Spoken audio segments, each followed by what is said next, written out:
Денес ќе најавам еден проект кој што всушност произлезе од идеја од самите граѓани на општина Битол. Ние извршевме конкретна анализа на проектот и на еден начин го предлагаме во нашата програма.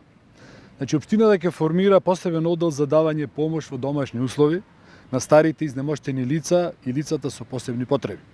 Овај оддел, тоест патронажна служба, која ќе функционира во рамките на домот на стари лица Суерајдер и ќе ги сервисира граѓаните, тоест нивните потреби, од домашна нега и грижа и зависно од нивната состојба ќе дозволува да се избегне згрижување во болница или во геронтолошка служба.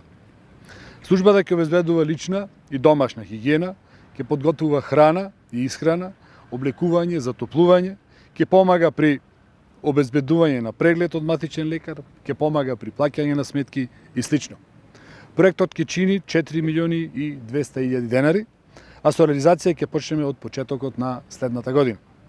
Во оваа прилика сакам да најавам уште една мерка од општината за подигнување на основната информатичка култура кај старите лица и лицата со попреченост. Ќе ги субвенционираме постоечките и ќе организираме почетни курсови за основно познавање на работа со компјутер, интернет, комуникација преку социјални мрежи и користење на мобилни апликации. Ова е во прилог на нашата решеност општината во рамките на своите надлежности да биде општина на сите граѓани независно од возраста. Сушност, Битола е на сите.